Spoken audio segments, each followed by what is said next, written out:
اللهم صل على محمد وعلى آل محمد كما صليت على إبراهيم وعلى آل إبراهيم في العالمين إنك حميد مجيد. قال الله تبارك وتعالى في كلامه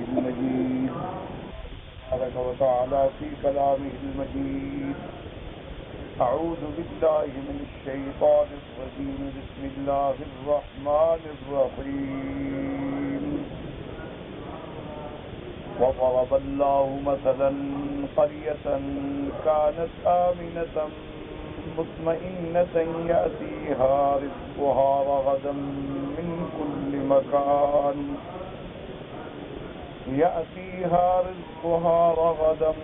من كل مكان فكفرت بأنعم الله فأذاقها الله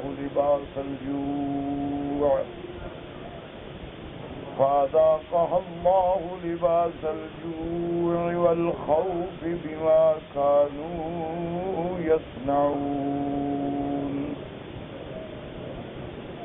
ولقد جاءهم رسول منهم فكذبوه فأخذهم العذاب وهم ظالمون.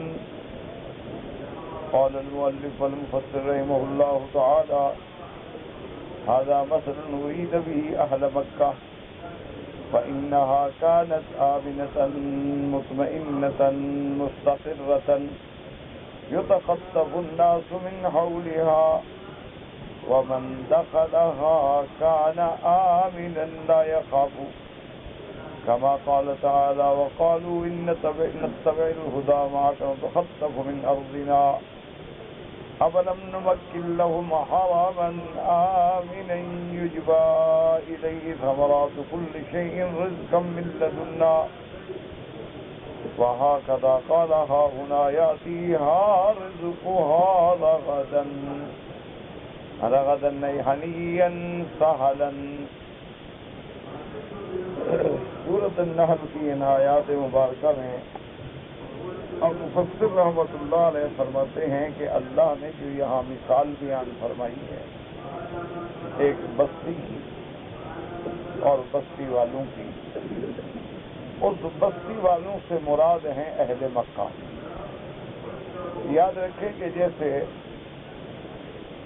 لفظ شہر پر اطلاق ہوتا ہے مصر یا مدینہ، اور عام طور پر جو استعمال ہے لفظ قریہ کا وہ ہوتا ہے کسی بستی پر، لیکن کبھی کبھی لفظ قریہ کا اطلاق جو ہے وہ بھی کسی شہر پہ کر دیا جاتا ہے. جیسے کہ قرآن مقدس میں اللہ تبارک و تعالی نے ایک دوسرے مقام پہ بھی ارشاد فرمایا ہے: لِتُنذِرَ أُمَّ الْقُرَىٰ وَمَنْ حَوْلَهَا، کہ آپ بستیوں کی ماں، ام القریٰ یعنی مکہ، اس کو بستیوں کی ماں کیوں کہا گیا؟ کہ جہاں سے جیسے ماں ہوگی تو اولاد ہوگی، اگر ماں ہی نہ ہو تو اولاد کیسے ہو سکتی؟ اگر بی بی حوا ہی نہ ہوتی تو پھر یہ توالد، تناسل، یہ سلسلہ ذریت بنی آدم کا ہوتا ہی نہیں. تو اس لیے ماں جو ہے نا اس کو وہ اصل سمجھا جاتا ہے. جیسے محاورات میں آپ کہتے ہیں ام الراس یا ام الدماغ، یعنی جو اصل ہے. تو اسی طرح اس مکہ مکرمہ کا ایک نام ام القریٰ بھی ہے، یہاں اس کا نام مکہ بھی ہے، یہاں اس کا نام بکہ بھی ہے، یہاں اس کا نام البلد بھی ہے، یہاں اس کا نام البلد الامین بھی ہے، یہاں اس کا نام کعبہ بھی ہے، یہاں اس کا نام مسجد الحرام بھی ہے، یہاں اس کا نام الحرم بھی ہے. اسی طرح ایک نام ام القریٰ بھی ہے کہ یہ بستیوں کی اصل ہے، کیونکہ سب سے پہلے اللہ تبارک و تعالیٰ نے اپنا گھر بنایا. اول بیت وضع للناس الذی ببکۃ مبارکا وہدی للعالمین. تو اس کے اول ہونے کا یہ عالم ہے کہ ابھی تک جب زمین نہیں بنائی گئی تھی تو پانی تھا، تو اس پانی پر عین اسی جگہ جہاں یہ کعبہ شریف ہے پانی کا ایک بلبلہ جو ہے وہ موجود تھا، یعنی گویا کہ یہ علامت تھی کہ اسی جگہ یہ اللہ کا گھر ہوگا۔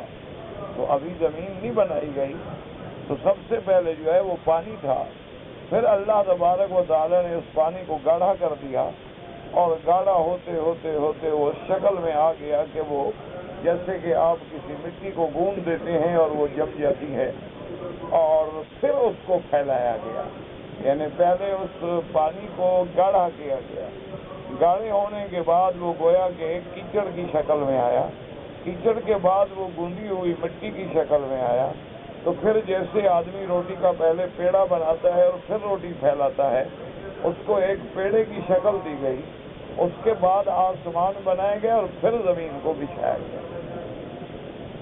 تو یہ ترتیب تھی اللہ تبارک و تعالیٰ کی تخلیق السماوات والارض میں، تو اس مناسبت سے اس کا نام ام القریٰ بھی رکھا گیا کہ اللہ نے حکم دیا کہ میرے محبوب صلی اللہ علیہ وسلم آپ ام القریٰ والوں کو اور ومن حولہا، اس کے ارد گرد یعنی جہاں تک دنیا ہے، آپ ڈرائیں جو کہ ہم نے آپ کو رحمت للعالمین بنا کے بھیجا ہے، اور ہم نے آپ کو نذیر للعالمین بنا کے بھیجا ہے۔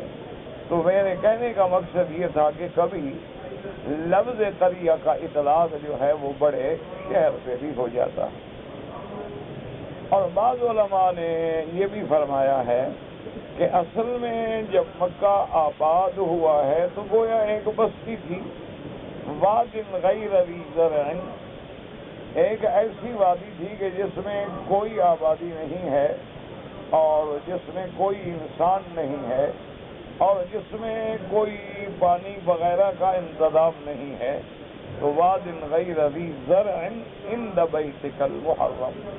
اسی لیے جب بھی ام اسماعیل علیہ السلام اپنے بیٹے کے ساتھ اس جگہ پہ آئیں تو کوئی آبادی بھی نہیں، کچھ بھی نہیں۔ پھر اس کے بعد بیوی آئیں، پھر قبیلہ جرہم آیا، پھر ایسا ایسا ایسا ایسا آبادی بنی۔ تو بہرحال ہر شہر جو ہے وہ پہلے بستی ہے، تو بستے بستے بستی ہے، تو اسی لیے کبھی اس پر اطلاق جو ہے وہ قریہ کا بھی کیا گیا، اور کبھی اس پر اطلاق جو ہے البلد کا بھی کیا گیا۔ لا اقسم بهذا البلد وانت حل بهذا البلد، اللہ نے فرمایا محمد مدنی مجھے اس بلد کی قسم ہے جہاں آپ پیدا ہوئے، تو مکہ مکرمہ ہے، کیونکہ حضور صلی اللہ علیہ وسلم کی ولادت جو ہے وہ مکہ میں ہے۔ اسی طرح اللہ تبارک و تعالی نے فرمایا والتین والزیتون وطور سینین وهذا البلد الامین، اللہ نے فرمایا مجھے تین کی قسم ہے، زیتون کی قسم ہے، طور سینین کی قسم ہے، اور اس بلد امانت والے امن والے کی قسم ہے۔ اس لیے اس کا اطلاق جو ہے لفظ بلد بھی آیا ہے، اور اسی پر اطلاق جو ہے لفظ قریہ بھی آیا ہے، اور اسی پر اطلاق جو ہے لفظ ام القریٰ بھی آیا ہے۔ تو اس لیے اب اللہ نے یہاں فرمایا وَضَرَبَ اللَّهُ مَثَلًا قَرْيَةً، یہ مثال ہے، اور اللہ نے قرآن میں بہت مثالیں دی۔ تِلْكَ الْأَمْثَالُ نَضْرِبُهَا لِلنَّاسِ، اللہ نے فرمایا کہ ہم کھول کے بیان کرتے ہیں مثالیں، کیونکہ مثال سے بات جلدی سمجھ آتی ہے، مثال دے کے سمجھاؤ نا تو انسان کے دماغ میں بات بیٹھ جاتی ہے، اس لیے اللہ نے قرآن میں مثالیں بھی بیان فرمائی۔ تو اب اللہ نے ایک بستی والوں کی مثال، تو اس لیے یاد رکھیں کہ اس آیت میں دو قول مبارک ہیں۔ مفسرین کرام رحمہم اللہ تعالی علیہم اجمعین فرماتے ہیں کہ ضرب اللہ مثلا قریۃ، معنی یہ ہے کہ مطلق کوئی بستی، یعنی کسی ایک بستی کی قید نہیں ہے، بلکہ اس سے مراد یہ ہے کہ کوئی بستی، اور بعض علماء نے فرمایا کہ نہیں، اس بستی سے مراد جو ہے وہ مکہ مکرمہ ہے۔ تو بہرحال بات سمجھیں، اللہ کی رحمتوں کا ایک اصول ہے، اللہ تبارک و تعالیٰ کے فیصلے جو ہیں وہ کبھی بدلہ نہیں کرتے۔ اللہ تبارک و تعالیٰ نے فرما دیا ہے کہ لا تبدیل لکلمات اللہ، اللہ کا جو فرمان ہوگا وہ کبھی تبدیل نہیں ہوگا۔ لا مبدل لکلماتہ، اللہ کے کلمات و احکام کو کوئی بدلنے والا نہیں۔ تو اس لیے یہ ایک اللہ کا فیصلہ ہے، اللہ تبارک و تعالیٰ کا حکم ہے، اور یہ ایک قاعدہ کلیہ ہے، یاد کر لیں کہ اگر تم اللہ کی نعمتوں کا شکر کرو گے تو اللہ نعمتیں بڑھا دیں گے۔ لئن شکرتم لأزیدنکم، اگر اللہ کی نعمتوں کا شکر کرو تو اللہ نعمتیں اپنی بڑھا دیتے ہیں۔ وَلَئِن كَفَرْتُمْ، اگر اللہ کی نعمتوں کی ناشکری کرو تو پھر اللہ کا عذاب جو ہے وہ بڑا سخت ہے اور انتہائی شدید ہے۔ جیسے فرمایا لَئِن شَكَرْتُمْ لَأَزِيدَنَّكُمْ وَلَئِن كَفَرْتُمْ إِنَّ عَذَابِي لَشَدِيدٌ۔ لیکن شرط یہ ہے کہ اللہ کی نعمتوں پہ شکر ہو۔ جب اللہ کی نعمتوں کا شکر کا کیا معنی ہوتا ہے، یاد رکھیں کہ پہلے تو یہ اعتقاد ہو کہ ہر نعمت دینے والا کون ہے، اللہ ہے، پھر اس نعمت کو اس کے حکم کے مطابق استعمال کریں، یہ ہے شکر۔ یہ شکر نہیں ہوتا کہ جیسے ہم روٹی کھاتے ہیں تو کہتے ہیں الحمدللہ اللہ تیرا شکر ہے، اور پانی پیتے ہیں تو کہتے ہیں اللہ تیرا شکر ہے، اور اسی طرح اگر کوئی داڑھی منڈواتا ہے وہ بھی کہتا ہے اللہ تیرا شکر ہے۔ ایک عادت ہے، ہو گئی ہے، نعوذ باللہ، تو اس پہ تو شکر کرنے والا کافر ہو جاتا ہے۔ چینج آئے کہ لفظ شکر ادا کرے، تو ایک عادت ہے، زبان پہ آ گیا ہے کہ لاکھ لاکھ شکر ہے اور لاکھ لاکھ شکر ہے، یہ شکر نہیں ہوتا، یاد رکھو، یہ تو بلکہ استہزاء ہے اللہ کی نعمت۔ شکر کا معنی یہ ہے کہ اللہ کی منعم ہونے کو پہچانے اور عقیدہ رکھے کہ ہر نعمت دینے والا اللہ ہے ایک، اور اللہ نے جو نعمت دی ہے اس کے حکم کے مطابق استعمال کرے، یہ ہے اللہ کا شکر۔ یعنی اللہ نے نعمت دی ہے، آنکھیں دی ہیں، اس کی اطاعت کرے۔ اللہ نے کان دیے ہیں، ہاتھ دیے ہیں، عقل دیا ہے، زبان دی ہے، اللہ کے فرمان پہ چلے، یہ اللہ کا شکر۔ اللہ نے بچے دیے ہیں، دین پہ لگاؤ۔ اللہ نے دولت دی ہے، زکوٰۃ ہے، صدقات ہے، خیرات ہے، سب اللہ کے حکم پہ لگاؤ، تو یہ ہے اللہ کا شکر۔ اور جب تم شکر کرتے ہو تو اللہ اس نعمتوں کو بڑھا دیتے ہیں، اللہ تبارک و تعالی مزید نعمتیں عطا فرمائے۔ اور جب تم کفران نعمت کرتے ہو کہ نعمت خدا کی ہے، زمین اللہ کی ہے، آسمان اللہ کا ہے، پیدا کرنے والا اللہ ہے، رازق اللہ ہے، مالک اللہ ہے، اور سجدہ قبر پہ ہے، تو پھر ان عذابی لشدید، کہ اللہ کا عذاب جو ہے وہ پھر سخت ہے۔ اللہ ہر آدمی کو اپنے عذاب سے بچائے۔ اسی طرح حلال پہ چلنا اور حرام سے بچنا۔ ایک تاریخ میں واقع آتا ہے، ایک بادشاہ تھا، اس کا ایک استاد تھا، تو وہ بادشاہ بھی بڑا ایمان والا، عدل والا، انصاف والا، تقوی والا، پرہیزگاری والا۔ تو اب استاد اس کو بھی مدتوں کے بعد وہ جب بادشاہ بن گیا تو استاد کو بھی خیال آیا کہ اپنے شاگرد کو ملو، تو وہ اپنے شاگرد کو ملنے کے لیے جب آئے تو بادشاہ نے بڑا اکرام کیا، بڑی تکریم کی، بڑی عزت دی، اور جب استاد روانہ ہونے لگے تو بادشاہ نے 2 آنے کے پیسے دیا ہدیہ۔ اب وہ حیران کہ بھئی یہ اچھا میرا شاگرد ہے، یہ بادشاہ ہے، بادشاہ کی شان ہے کہ مجھے 2 آنے دے، لیکن اس نے انکار نہیں کیا اور لے لیا۔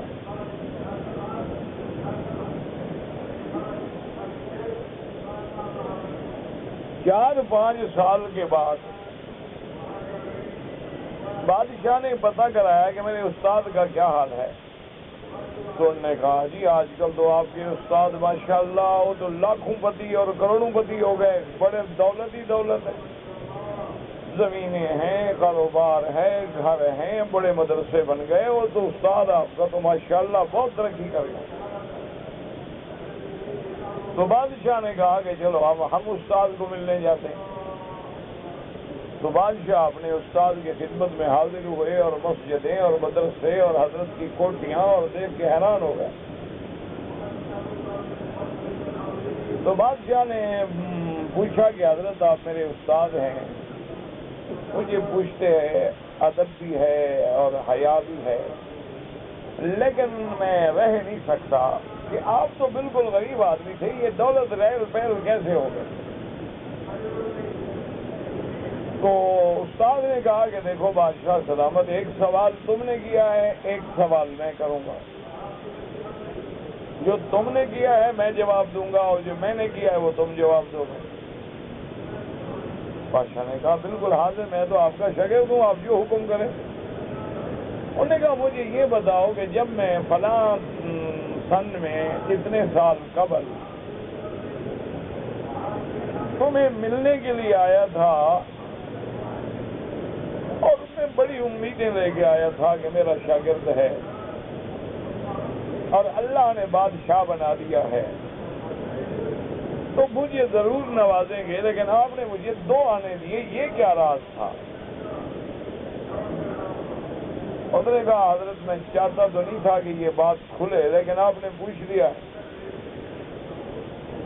تو جب آپ تشریف لائے اور چند دن میرے گھر رہے تو میں اسی فکر میں تھا کہ استاد کو ہدیہ دوں اور خالص حلال کا ہو، اور یہ بیت المال کے پیسوں میں مجھے اعتبار نہیں تھا۔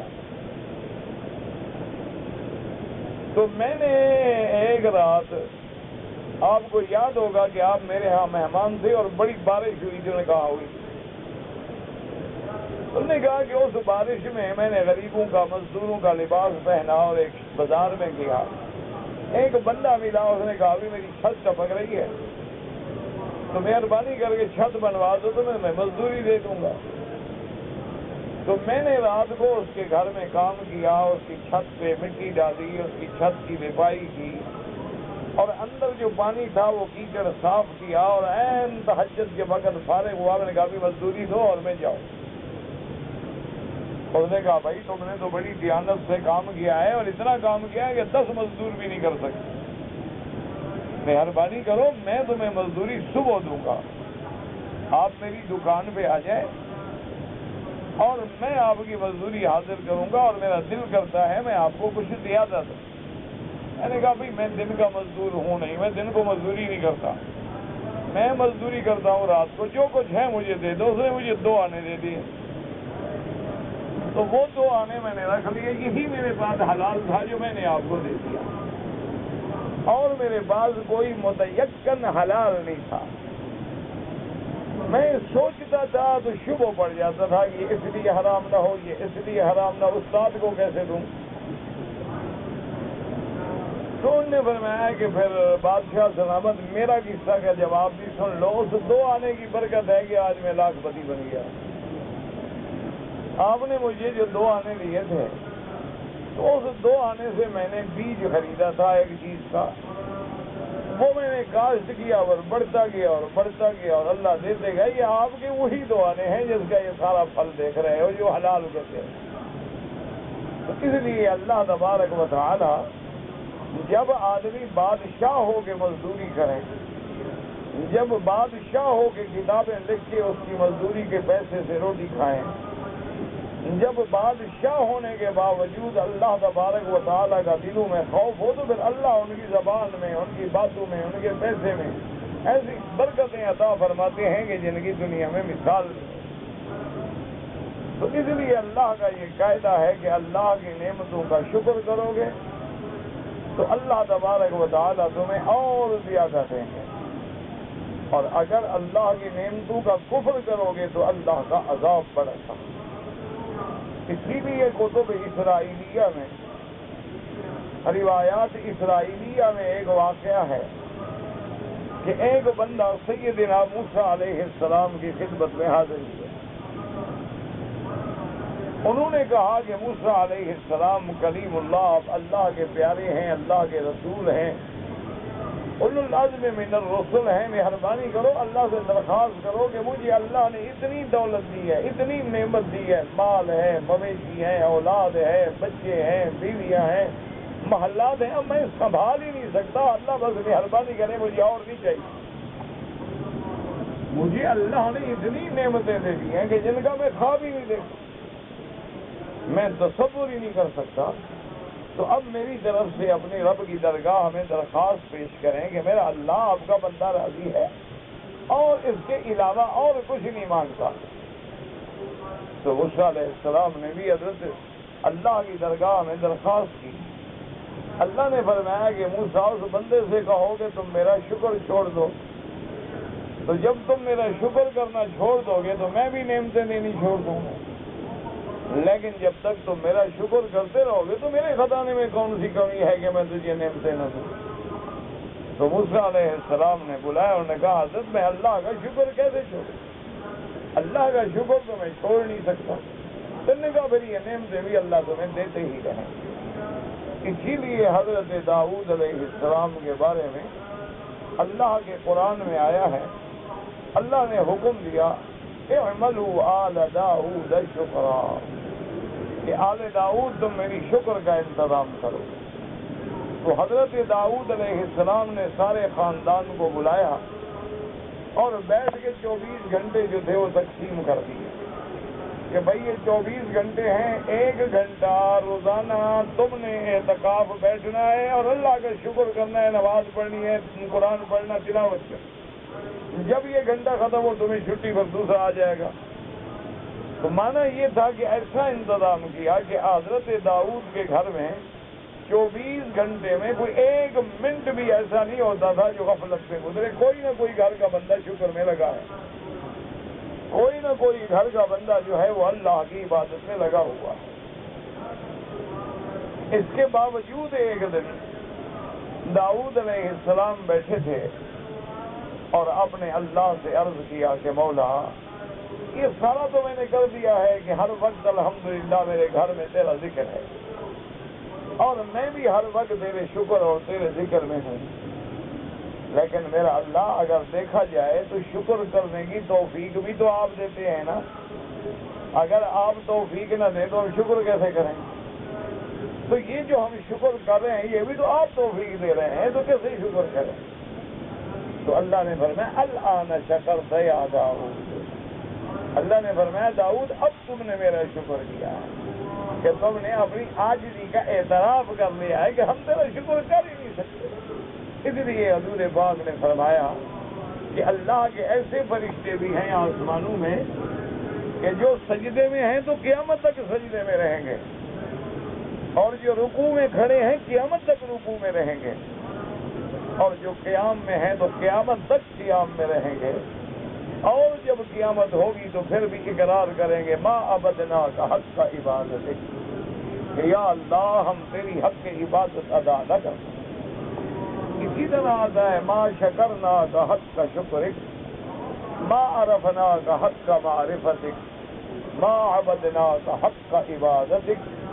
اللہم لا نحصی ثناء علیک انت کما اثنیت علی نفسک.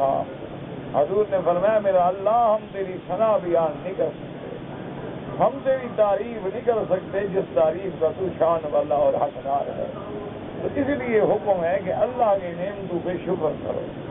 اسی لیے میرے ایک پاک نبی کی سرکار دو عالم کی صلی اللہ علیہ وسلم کی دعا ہے، آپ نے دعا سکھلائی ہے کہ رب اجعلنی لک ذکارا لک شکارا لک رحابا لک مطواعا لک اواہا لک منیبا.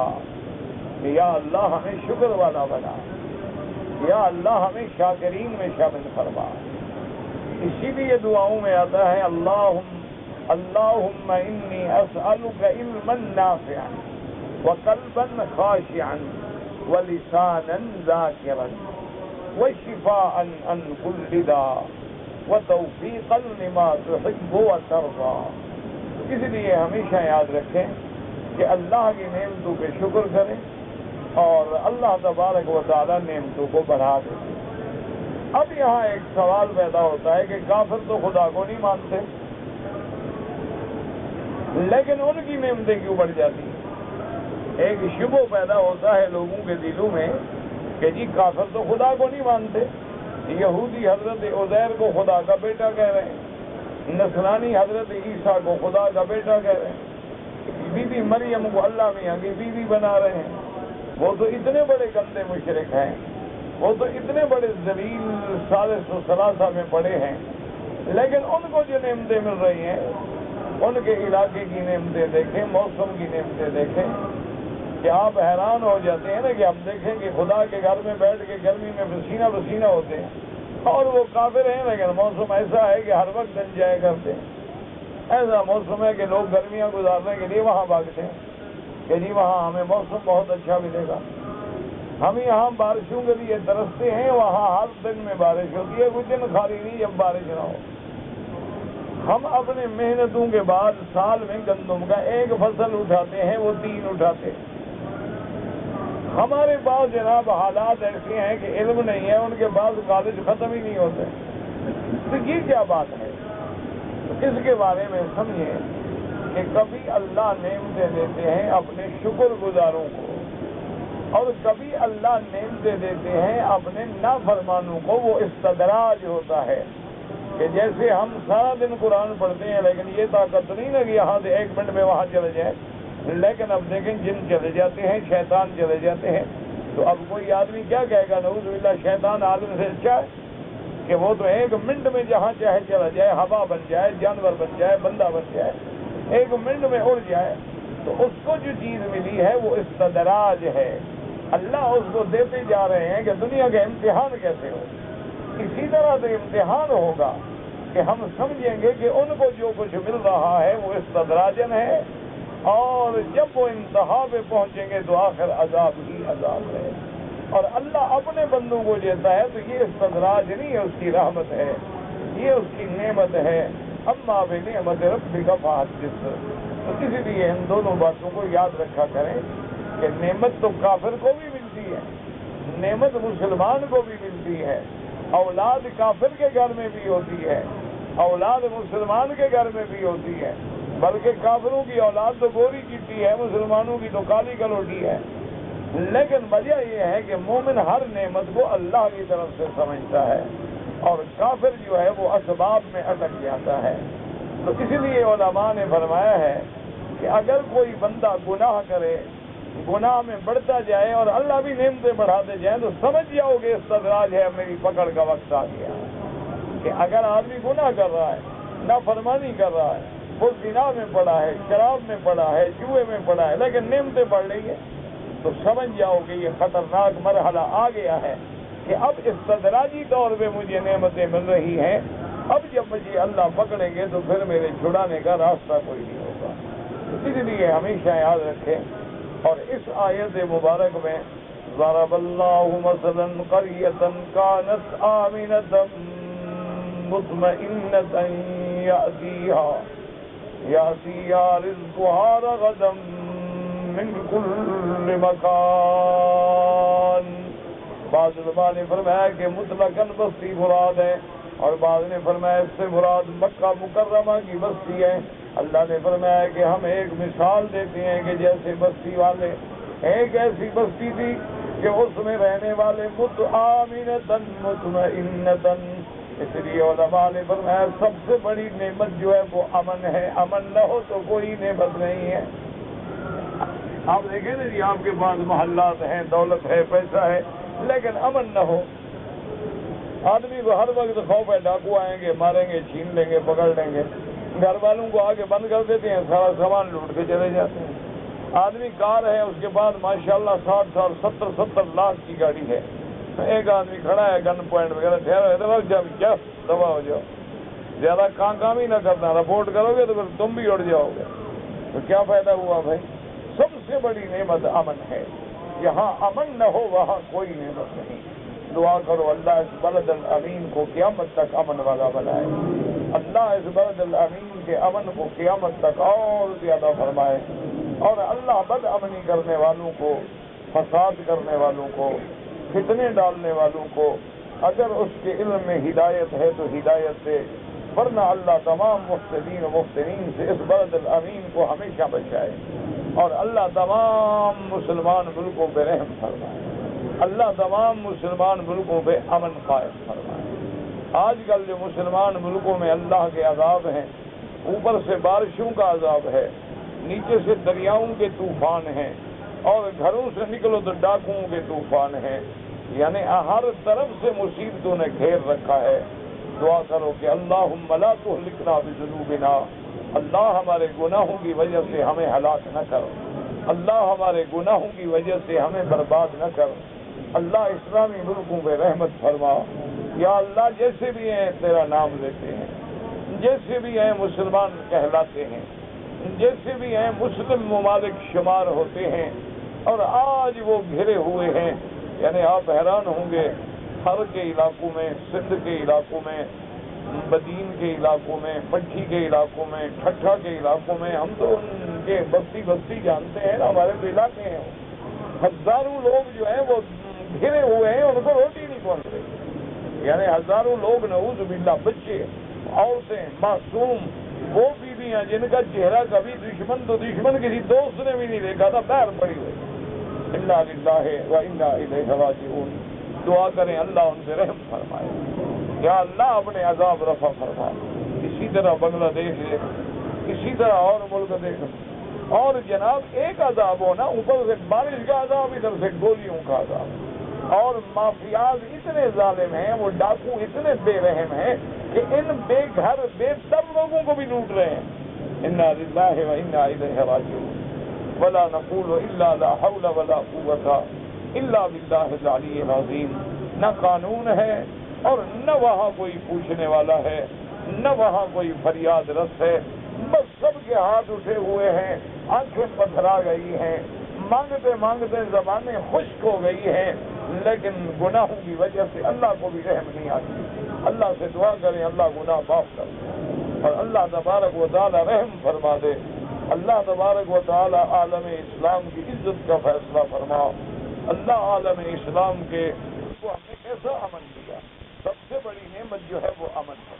اچھا امن تو اللہ سب کو دیتے ہیں، لیکن مکے والوں کو خاص دیا ہے، جیسے اللہ نے فرمایا فَلْيَعْبُدُوا رَبَّ هَٰذَا الْبَيْتِ، اللہ نے حکم دیا تم اس گھر والے رب کی عبادت کرو، الَّذِي أَطْعَمَهُم مِّن جُوعٍ وَآمَنَهُم مِّن خَوْفٍ۔ اللہ نے فرمایا کہ پھر دو نعمتیں ملیں گی، جب تم اس کعبے میں اللہ کی عبادت کرو گے تو اللہ تمہیں بھوک سے بھی بچائیں گے اور خوف سے بھی بچائیں گے، یعنی اللہ امن بھی نصیب فرمائیں گے، اور اللہ ارزاق میں اور رزق میں بھی برکتیں عطا فرمائیں گے۔ اسی طرح اللہ نے فرمایا کہ دیکھیں ہم نے اس بستی کو کیسے امن والا بنایا کہ اس کے ارد گرد میں لوگوں کو مارا جاتا ہے، قتل کیا جاتا ہے، ڈاکے ڈالے جاتے ہیں، لیکن حرم میں جو داخل ہوتا ہے من دخلہ کان آمنا اولم یروا انا جعلناہ حرما آمنا۔ اللہ نے فرمایا کیا تم غور نہیں کرتے ہو، کیا تم نہیں دیکھتے ہو ہم نے حرم کو کیسے امن والا بنایا کہ باپ کا قاتل ہے، دشمن ہے، لیکن حرم میں ہے تو کوئی نہیں چھیڑے گا، حرم میں ہے تو جانور کو بھی نہیں چھیڑے گا، حتیٰ کہ حکم ہے کہ اگر حرم کے حدود میں کوئی شکار ہے، کوئی جانور ہے، سائے کے نیچے بیٹھا ہے تو اس کو بھی مت چھیڑو، کسی بندہ تو بندہ، کسی درخت کو بھی نہ کاٹو، کسی ٹہنی کو بھی نہ کاٹو، کسی سایہ دار چیز کو بھی خراب نہ کرو۔ اسی طرح حکم ہے کہ حرم میں نقطہ ہے، کوئی چیز پڑی ہے تو نہ اٹھاؤ، تاکہ اللہ تبارک و تعالیٰ کے حرم کی حرمت و امن قائم رہے۔ اللہ نے فرمایا دیکھو ہم نے کیسی چیزیں دی، ضرب اللہ مثلا قریۃ کانت آمنۃ مطمئنۃ یأتیہا، امن والے، اطمینان والے، یأتیہا رزقہا رغدا من کل مکان، اللہ نے ان کو رزق دیا ہر طرف سے۔ کیا معنی ہر طرف سے؟ کہ ساری کائنات سے رزق آ رہا ہے۔ یجبا الیہ ثمرات کل شیء رزقا من لدنا، اللہ نے فرمایا ہم مکے والوں کے لیے ساری کائنات کے پھل جو ہے کھینچ کھینچ کے پہنچاتے ہیں، جیسے خلیل نے دعا فرمائی علیہ السلام وارزقہم من الثمرات لعلہم یشکرون۔ اور علماء فرماتے ہیں ثمرات کل شیء، اس کا معنی یہ نہیں کہ صرف پھل، اگر پھل ہوتے تو اللہ فرماتے ثمرات کل شجرۃ، لیکن اللہ نے فرمایا ثمرات کل شیء، ہر چیز کا پھل کیا مانا؟ اگر مل ہے تو اس کا پھل کپڑے ہیں، اگر سیمنٹ فیکٹری ہے تو اس کا پھل جو ہے وہ سیمنٹ ہے، اسی طرح کوئی گاڑیوں کی فیکٹری ہے تو اس کا پھل جو ہے وہ گاڑیاں ہیں۔ اللہ نے فرمایا ہم حرم میں ہر چیز کا پھل پہنچائیں گے، ہر نعمت پہنچائیں گے، جو چیزیں ان کے ملک میں نہیں ملیں گی وہ بھی اللہ کے حرم میں ملیں گی۔ آپ دیکھتے نہیں ہمارے ملک میں ایک میلہ لگ جائے نا، کبھی کبھی پنجاب میں میلے شیلے لگتے ہیں نا، حالانکہ لاہور راوی دریا کے کنارے پہ ہے، لیکن وہاں پانی پینے کو نہیں ملتا، دریاؤں کنووں کے پانی اور نلوں کے پانی گدلے میلے ایسے ہو جاتے ہیں کہ پانی پی نہیں سکتا یار۔ لیکن اللہ کی نعمتوں پہ نظر ڈالیں کہ کروڑوں لوگ آتے ہیں، کروڑوں لوگ پیتے ہیں، کروڑوں لوگ بھرتے ہیں، کروڑوں لوگ اپنے کپڑے دھو کے لے جاتے ہیں، لیکن اللہ کی رحمت سے زمزم کے ذائقے میں بھی فرق نہیں آیا۔ کتنی بڑی نعمت ہے! کوئی دنیا کائنات میں ایسا کنواں پیش کر سکتی ہے کہ جس میں ایک نہیں دو نہیں، یعنی ہر سال کم از کم بھی اندازہ لگائے نا تو ایک سال میں کم سے کم 50 سے لے کر 80 لاکھ تک آدمی آتا جاتا ہے، یعنی رمضان میں، پھر حج میں اور عمرے میں ٹریولنگ جو ہے نا جی، اور 50 لاکھ آدمی پانی 5 وقت پیتا ہے، ڈبوں میں بھر کے لے جاتا ہے، اور زندہ تو زندہ اپنے مردوں کے لیے کفن بھی دھوتا ہے، تو چلو زندہ تو پی رہے ہیں، مردوں کو بھی پہنچا دیں۔ اس کے باوجود نہ پانی میں کمی ہے نہ ذائقہ تبدیل ہوا ہے، تو یہ اللہ کی نعمتیں ہیں۔ اور اسی طرح آپ دیکھیں کہ عرفات کے میدان میں آپ کے ملک میں سیب نہیں ملے گا اس وقت، لیکن عرفات میں دیکھو سیب ہے اور ساری کائنات کا پھل پڑا ہوا ہے۔ اس لیے فرمایا کہ یاتیھا رزقھا رغدا من کل مکان، ہم نے ان کے لیے ہر طرف سے رزق کے دروازے کھول دیے، خزانے کھول دیے، امن دیا، اطمینان دیا، رزق دیا، عزت دی، اور عزت ایسے دی کہ سارے قبائل دنیا کے مکے والوں کی ادب کرتے، احترام کرتے، اور کہتے یہ ہم سے مجاور ہیں اللہ کے گھر کے، ان کا احترام کرو۔ یعنی اندازہ کریں سب عزت بھی ملی ہم، لیکن نتیجہ فَكَفَرَتْ بِأَنْعُمِ اللَّهِ فَأَذَاقَهَا اللَّهُ لِبَاسَ الْجُوعِ وَالْخَوْفِ بِمَا كَانُوا يَصْنَعُونَ۔ اللہ نے فرمایا کہ ان بستی والوں نے پھر میری نعمتوں کا کفر کیا۔ سب سے بڑی نعمت کون ہے؟ محمد الرسول اللہ صلی اللہ علیہ وسلم۔ قرآن پاک میں میرے طالب علم بھائی جو ہے نا اگر غور کریں گھر میں جا کے، قرآن پاک میں اللہ نے ساری نعمتیں دی، ساری نعمتوں کا ذکر کیا، لیکن کسی نعمت پہ اس اکرم الاکرمین ارحم الراحمین اس مالک نے منت و احسان نہیں لگایا، بلکہ ہمیں بھی حکم دیا، بندوں کو بھی حکم دیا کہ لا تبطلوا صدقاتکم بالمن والاذى۔ اللہ نے فرمایا اگر خیرات کرو، صدقات کرو تو احسان کر کے ضائع نہ کیا کرو۔ کسی کو خیرات دو، ہم تمہیں پالتے رہے، ہماری روٹیاں کھاتے رہے ہو، مولوی ہمیں باتیں کرتے ہیں، ہمارے ٹکڑوں پہ پلنے والے، یہ تمہارے ٹکڑے تمہیں کس نے دیے تھے؟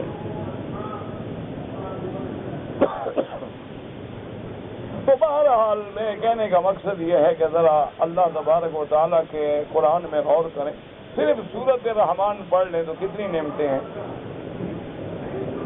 صرف سورۃ الرحمن پہ غور کریں اللہ کی کتنی نعمتیں، اور اللہ نے ہر نعمت پہ جھنجھوڑا ہے، جگایا فَبِأَيِّ آلَاءِ رَبِّكُمَا تُكَذِّبَانِ لَا نُكَذِّبُ بِنِعَمِ رَبِّنَا۔ اللہ ہر نعمت کے بعد فرماتے ہیں انس و جن میری کس کس نعمت کی تکذیب کرو گے، ایک ایک نعمت کا ذکر ہے، لیکن اللہ نے احسان نہیں کیا۔ ایک ایسی نعمت ہے جس پہ اللہ فرماتے ہیں لَقَدْ مَنَّ اللَّهُ عَلَى الْمُؤْمِنِينَ، قسم کھا کے اللہ فرماتے ہیں تحقیق پکی بات ہے کہ میں نے ایمان والوں پہ احسان کیا ہے، میں نے منت لگائی ہے، میرا اللہ وہ کون سی منت فرمایا، میں نے ان کو محمد مصطفیٰ نبی دیا ہے صلی اللہ، یہ سب سے بڑی نعمت جس پہ اللہ نے خود فرمایا، اس سے بڑی نعمت کوئی ہو ہی نہیں سکتی۔ اسی لیے فرمایا اذ بعث فیہم رسولا، کہ میں نے ان میں رسول بھیجا، افضل الرسل بھیجا، سید الرسل بھیجا، خاتم الرسل بھیجا، اور میری نعمت یہ ہے، منت یہ ہے کہ ان میں سے میں نے محمد مدنی بھیجا، میں نے قریش میں پیدا کیا، میں نے بنو ہاشم میں پیدا کیا۔ لقد جاءکم رسول من انفسکم، ہم نے تم میں سے رسول بھیجا ہے۔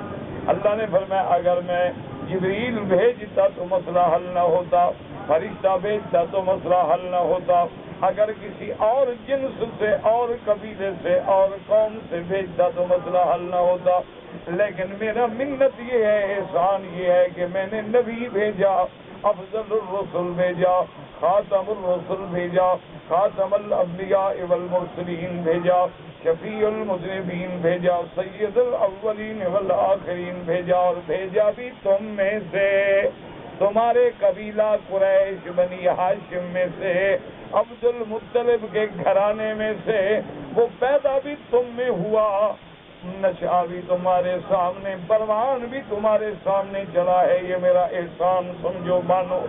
اس لیے اللہ کی نعمتیں ہیں۔ لیکن مکے والوں نے کیا کیا؟ کفرت، اللہ کے نبی پر ایمان نہ لے آئے، تو اللہ کی نعمت کا شکر تو نہ کیا نا، شکر تو یہ تھا کہ سارے کے سارے کلمہ پڑھتے، شکر تو یہ تھا کہ سارے کے سارے میرے بدری کے غلام بن جاتے، لیکن نعوذ باللہ انہوں نے تو صرف یہ نہیں کہ نہیں مانا، تکذیب کی، جھٹلایا، استہزاء کیا، اور آپ کو قدم قدم پہ دکھ پہنچایا، آپ کو جادوگر کہا، آپ کو کاہن کہا، آپ کو شاعر کہا، آپ کو جھوٹا کہا، آپ کو کذاب کہا، راستے میں کانٹے بچھائے۔ میرے مدنی نماز پڑھ رہے ہیں، ابو جہل بدبخت نے ایک جانور کی اوجری لے کے حضور کے سر پہ رکھ دی، کون سا ظلم و ستم ہے؟ اسی لیے اللہ نے فرمایا کہ میں نے اس بستی والوں کو نعمت دی لیکن کفر کیا، اور جب انہوں نے کفر کیا فَأَذَاقَهَا اللَّهُ لِبَاسَ الْجُوعِ وَالْخَوْفِ بِمَا كَانُوا يَصْنَعُونَ۔ انہوں نے جب اللہ کی نعمتوں کی ناشکری کی، اللہ فرماتے ہیں پھر میں نے بھی ان کو بھوک کا لباس پہنا دیا، پھر میں نے بھی ان کو ڈر کا لباس پہنا دیا۔ کیا مانا؟ جیسے لباس پورے بدن کو شامل ہوتا ہے، ایسی بھوک مسلط کی کہ ان کے سارے بدن پر چھا جائے، اور ایسا ڈر مسلط کر دیا کہ کوئی بھی کھٹکا سنے تو کہے ہمارے اوپر کوئی بلا آ رہی ہے۔ یحسبون کل صیحۃ علیہم، کوئی بھی کھٹکا ہو، کوئی بھی آواز ہو، یہ سمجھتے ہیں کہ ہم پہ بجلی گری، اور ایسی بھوک آئی مکے والوں پہ 7 سال کا ایسا قحط پڑا ہے کہ ان کو بھوک کی شدت سے دھواں نظر آتا تھا، اور بھوک کی شدت سے چمڑے، سڑکوں سے چمڑے ڈھونڈ ڈھونڈ کے ابال کے پیتے تھے، اور بھوک کی وجہ سے مردار کھاتے تھے، اور بھوک کی وجہ سے مردار جانوروں کو گھروں سے نکال کے، اور ان کو جا کے کافورات میں سے چیزیں ڈھونڈ ڈھونڈ کے جان بچانے کے لیے کھاتے تھے۔ اللہ نے فرمایا فَأَذَاقَهَا اللَّهُ لِبَاسَ الْجُوعِ وَالْخَوْفِ بِمَا كَانُوا يَصْنَعُونَ۔ اور یاد رکھو اللہ کسی کو عذاب نہیں دیتے، اللہ کبھی ظلم نہیں کرتے، منزہ ہے ظلم سے۔ ان اللہ لا یظلم مثقال ذرۃ، اور کہیں فرمایا وما ربک بظلام للعبید، اور کہیں فرمایا وما ظلمناہم ولکن كانوا انفسهم یظلمون. اللہ کبھی کسی پہ ظلم نہیں کرتے. ہم اپنے گناہوں کو اللہ معافی دیتے ہیں، معافی دیتے ہیں، معافی دیتے ہیں، معافی دیتے ہیں، ڈھیل دیتے ہیں، موقع دیتے ہیں، توبہ کی فرصت دیتے ہیں، ہدایت کے ذریعے بھیجتے ہیں. لیکن جب ہم ناشکری پہ بالکل پکے ہو جاتے ہیں تو پھر جھٹکا آتا ہے عذاب کا. تو اللہ نے پھر مکے والوں پہ بھی عذاب مسلط کیا. دعا کریں اللہ تمام عالم اسلام سے عذاب اٹھا دیں.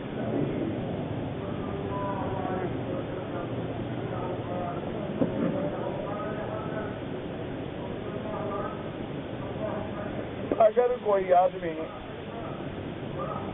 عصر کے بعد طواف کرے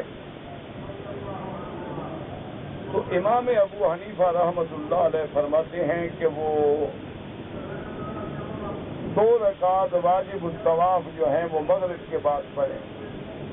عصر کے بعد نماز پڑھنا ان کے نزدیک منع ہے، کیونکہ ایک حدیث مبارک ہے اور صحیح حدیث ہے جس میں حضور نے فرمایا ہے کہ لا صلاۃ بعد العصر حتی تغرب الشمس، کہ عصر کے بعد کوئی نماز نہیں جب تک سورج ڈوب نہ جائے. لیکن باقی ائمہ کے نزدیک اللہ کے حرم میں مسجد الحرام میں اگر طواف کرے اور 2 رکعت پڑھ لے تو وہ کہتے ہیں جائز ہے، یعنی اگر پڑھ لے تو کوئی حرج نہیں. لیکن ایک بات کو سمجھا کرو، اسی لیے میں نے کئی دفعہ عرض کیا ہے، خدا کرے کہ آپ کو بھی اور مجھے بھی اللہ سمجھنے کی توفیق ہے کہ ہر مسئلے میں، یہ میں نہیں کہتا، آپ گھر میں جا کے کبھی غور کریں. اگر اللہ نے علم دیا ہے تو مطالعہ کریں، کتابیں دیکھیں، حدیثیں پڑھیں. امام صاحب رحمت اللہ علیہ ایسے حضور کی اطاعت میں، اتباع میں ڈوبے ہوئے ہیں کہ وہ کوشش کرتے ہیں کہ قرآن پاک اور حدیث پاک کی کسی بھی حالت میں مخالفت نہ ہو، ہر حال میں اتباع. اس لیے ان کا قول جو ہے نا بڑا جامع قول ہوتا ہے. اب مثال کے طور پہ میں نے مان لیا کہ آپ نے فجر کے بعد طواف کیا اور سورج سے پہلے نفل پڑھ لی، ٹھیک. کہ امام احمد ابن حنبل رحمۃ اللہ علیہ جائز فرماتے ہیں. آمنا ایک وقت کے امام ہیں، اللہ ان کی قبروں پہ کروڑوں رحمتیں فرمائے، ہمیں کوئی جھگڑا نہیں. ان کے نزدیک عصر کے بعد بھی اگر طواف کرو اور 2 رکعت پڑھ لو تو کہتے ہیں جائز ہے. لیکن ایک امام تو مخالف ہے نا بھائی، ان کے نزدیک جائز ہے لیکن امام ابو حنیفہ مخالف ہے. اچھا مخالف کیوں ہے؟ کہ ایک حدیث ہے کہ عصر کے بعد نماز نہیں جب تک سورج نہ ڈوبے. اگر ایک روایت میں گنجائش ہے تو دوسری جگہ رکاوٹ بھی کھڑی ہے. یعنی اگر ایک حدیث میں گنجائش آ رہی ہے کہ یا بنی عبد مناف کہ ان کو مت روکو، جب چاہے نماز کریں، جب چاہے طواف کریں، حدیث اجازت دے رہی ہے، تو دوسری حدیث منع بھی کر رہی ہے. اگر ہم نے مغرب کے بعد 2 رکعت پڑھی تو کوئی حدیث رکاوٹ ہے؟ ٹھنڈے دل. اگر ہم نے 2 رکعت فجر کو سورج نکلنے کے بعد پڑھی تو کوئی حدیث رکاوٹ بنے گی؟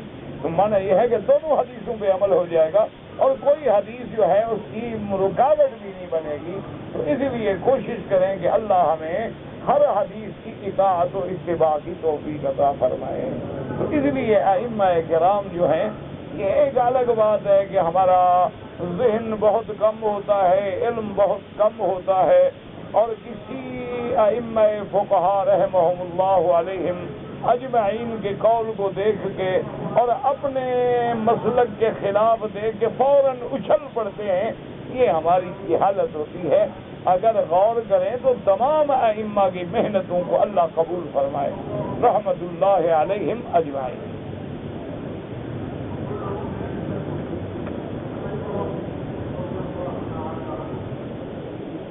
کہتے جی ہم پاکستان سے آئے ہیں، ہم نے احرام پاکستان سے نہیں باندھا، مسجد تنعیم سے جا کے احرام باندھا ہے، اس لیے کہ ہمیں کسی نے بتایا نہیں ہے.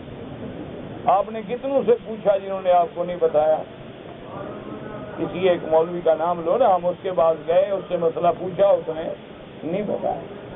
تمہیں ٹکٹ کے بارے میں لوگوں نے بتا دیا، پاسپورٹ بنوانے کے بارے میں بتا دیا، آئیڈینٹی کارڈ لینے کے بارے میں بتا دیا، ایکسچینج کرا کے ڈالر لینے میں بتلا دیا، اور تم چڑھے بھی اسی جہاز سے ہو جو جدہ آ رہا ہے، جو یورپ جا رہا تھا اس پہ بھی نہیں چڑھے، وہ بھی تمہیں بتا دیا، ایئر ہوسٹس کے ہاتھوں مبارک ہاتھوں سے کھانا بھی بتا دیا ماشاءاللہ، صرف تمہیں عمرہ نہیں بتایا، اس لیے کہ تمہیں عمرے کی غرض نہیں تھی، تم پکنک پہ آ رہے تھے، عمرے پہ نہیں آ رہے تھے۔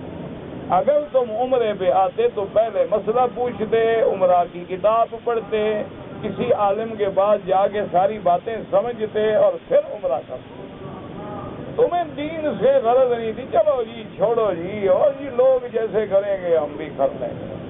تو اس لیے اب جناب آپ میقات کے عمرے سے بھی محروم ہو گئے، اور ایک بکری بطور دم بھی پڑ گئی کہ اللہ کے گھر میں حرم مکہ میں ایک بکری ذبح کر کے کھلائیں، اور وہ جو میقات کا عمرہ ملنا تھا اس سے بھی آپ محروم ہو گئے۔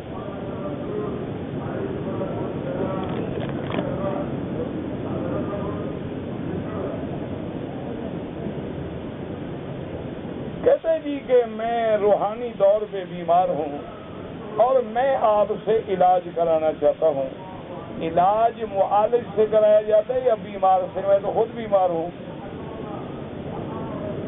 علاج کے لیے ڈاکٹر کے پاس آدمی جاتا ہے یا بیمار کے پاس جاتا ہے؟ یار تم بیمار ہو میرا علاج کرو۔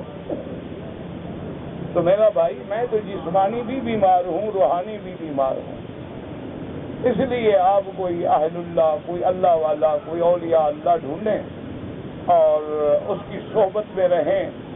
اللہ اس کی صحبت کی وجہ سے تمہاری حالت پہ رحم کریں گے اور اللہ تمہیں ہدایت دیں گے۔ اللہ سے میں دعا کر سکتا ہوں ورنہ میں تو تم سے بھی زیادہ مریض ہوں۔ کہتے ہیں جی کہ میں نے یہ نیت کر لی تھی کہ مسجد الحرام میں جتنے دن قیام کروں گا ہر نماز کے بعد یا پہلے 4 نفل پڑھوں گا اور 1 ربع یعنی پونا سپارہ قرآن پڑھوں گا۔ کیا اب ضروری ہے؟ ہاں جی اب تو ضروری ہے۔ تم کو کسی نے کہا تھا کہ کرو؟ تم نے نیت کی ہے تو اب پورا کرو۔ اور کتنے دن رہو گے اور 4 نفل پڑھنے یا 1 پاؤ پارا قرآن کا پڑھنا کوئی اتنی بڑا مشکل تو نہیں ہے کہ جس میں تم پھنس گئے ہو کہ تمہاری مدد کی جائے۔ خیر ہے، پڑھ لو گے انشاءاللہ۔ اب لازم ہے، تمہارے ذمے ہے، پورا کرنا ہے۔ میں 50 طواف کرنے کا ارادہ رکھتا ہوں۔ ارادہ الگ بات ہے، وہ تو تم نے لازم کیا ہے اپنے۔ اللہ توفیق دے، نصیب کرے، ہو جائے الحمدللہ، نہ ہوں الحمدللہ۔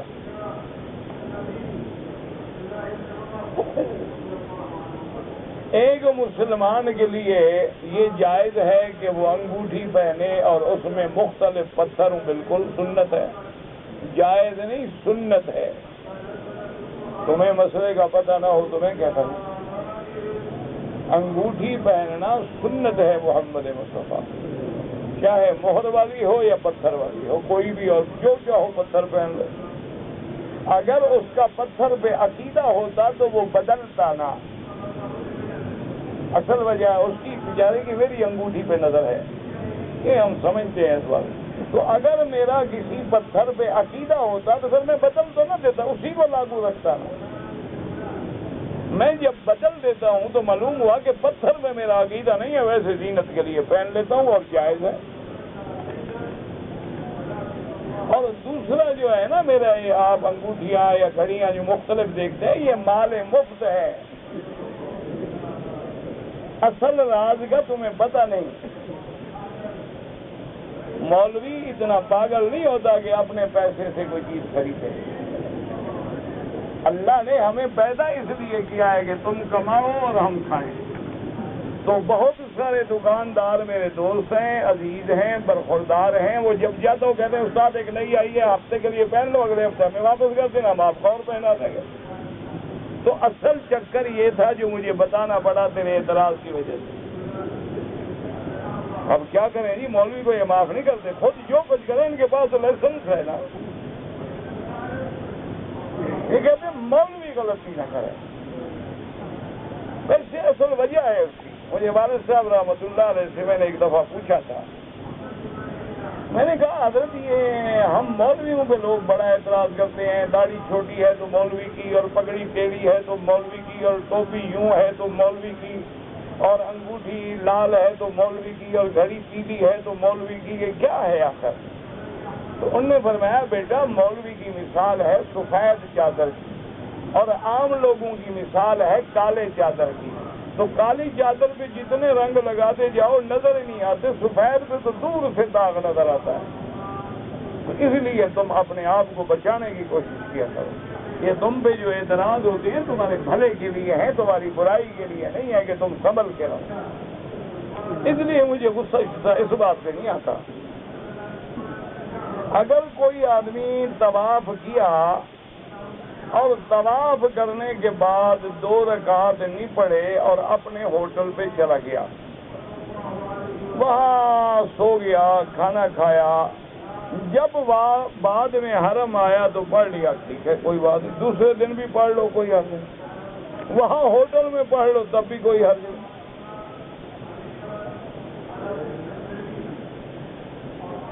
میرا بھائی فوت ہو گیا ہے, اگر میں قرآن پڑھ کے اس کو بخشوں بالکل جائز ہے.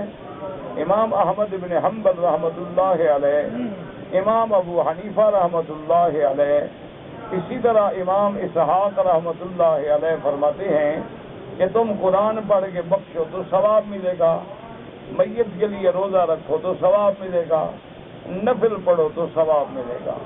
صرف امام شافعی اور امام مالک رحمۃ اللہ وہ قائل نہیں ہیں. وہ کہتے ہیں الیس للانسان الا ما سعی, انسان کو وہی ملتا ہے جو وہ خود کرتا ہے.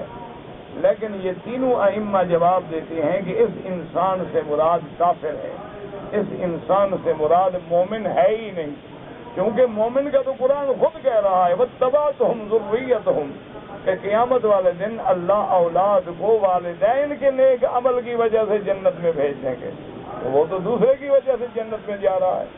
اسی طرح حضور نے فرمایا ولد صالح یدعو لہ, آدمی مر جائے اس کی اولاد نیک ہو اور دعا کرے تو اس کو فائدہ ہوگا. تو اس لیے بہرحال فائدہ ہوگا. آپ بالکل پڑھیں اور ان بھائی کے لیے بلکہ دعا کریں جتنے عزیز اقارب مسلمان فوت ہو, اللہ ان کی قبروں کو باغ جنت بنائے. کہہ رہے جی میں نے ابن کثیر لینی ہے, تو آپ جا کے مکتبہ سے لے لیں. ابن کثیر تو حافظ ابن کثیر کی لکھی ہوئی ہے. باقی ترجمہ اردو کا جو ہے میں نہیں جانتا کہ کس کا اچھا ہے.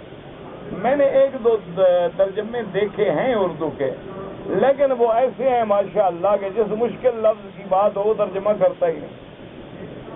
وہ ایسے ترجمے ہیں ماشاء اللہ جو آسان ہیں وہ تو کرتا ہے, اور جہاں لفظ مشکل آ جائے وہ 4-4, 6-6 سطر چھوڑ دیتا ہے. بس اس کو آتا نہیں نا بیچارے کو, کیا کریں. تو اس لیے بہرحال جو میں نے دیکھا ان کا حال تو یہ تھا, باقی اللہ کو پتا ہے. لیکن ایک بات یاد رکھو, یہ جتنی تفسیریں ہیں نا کسی استاد کے بغیر نہ پڑھنا, ورنہ فائدے سے زیادہ گمراہ ہو جاؤ.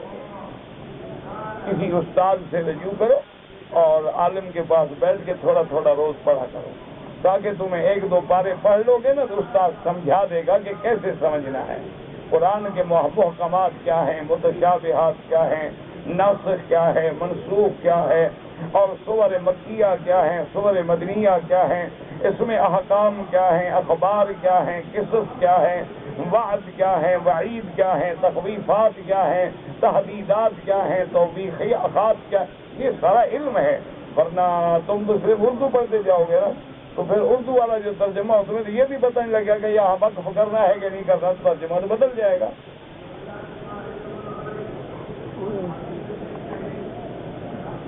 دعا کریں کہ اللہ مجھے اولاد نرینہ دے, اللہ ہر بے اولاد کو اولاد دے اور اولاد صالح دے. اور یہ ہے کہ استغفار پڑھا کرو زیادہ سے زیادہ, استغفر اللہ استغفر اللہ استغفر اللہ. اپنی بیوی کو بھی بتلاؤ اور خود بھی, اور جتنا ہو سکے کم از کم 1,000 دفعہ پڑھو روز, تو انشاءاللہ 1 ہی سال میں اللہ اولاد عطا فرما دیں گے. کیونکہ اللہ کا وعدہ ہے کہ جو استغفار کرتے ہیں یمددکم باموال وبنین، ان کے مال کو بھی بڑھاتا ہوں، اولاد کو بھی بڑھاتا ہوں۔ یہ اللہ کا قرآن میں فرمان ہے، تو اس لیے رات دن استغفار کریں اور اللہ سے دعا مانگیں۔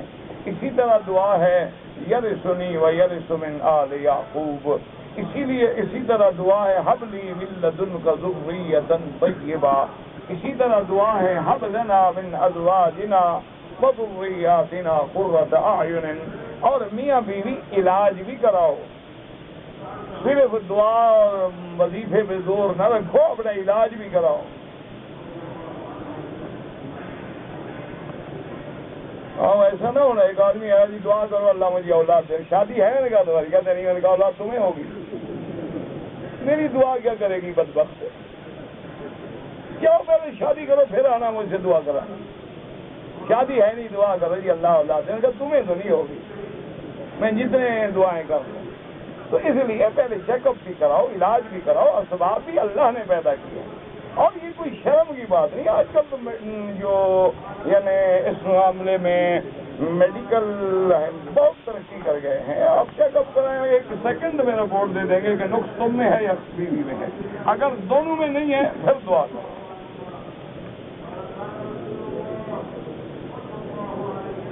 اگر ایک آدمی آفاقی ہے، عمرے پہ آیا ہے، اب وہ اپنے رشتہ داروں کو ملنے کے لیے جدہ جاتا ہے، تو واپسی پہ عمرہ ضروری ہے؟ کوئی ضروری نہیں۔ جدہ میقات نہیں ہے، جدہ حرم سے باہر ہے، میقات یلملم ہے، ادھر جحفہ ہے، ادھر بیر علی ہے، ادھر اپنا وادی سیل ہے، تو جدے سے احرام ضروری نہیں، باندھنا چاہو باندھ لو۔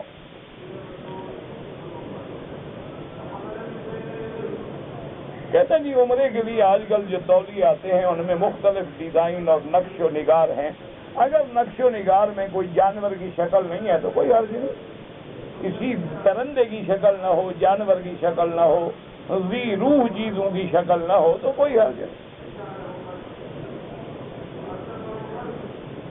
اگر ایک عورت احرام باندھ کے آئے، حیض آ جائے، اپنے ہوٹل میں رہے اور یہ سمجھے میں احرام میں ہوں، کوئی غلطی نہ کرے، کنگھی زیادہ نہ کرے، خوشبو والا صابن استعمال نہ کرے، شادی شدہ ہے تو خامن سے بے تکلفی نہ کرے، جب حیض ختم ہو جائے غسل کرے سادہ پانی سے اور فوراً آ کے اپنا عمرہ پورا کرے، کوئی مسئلہ ہی نہیں۔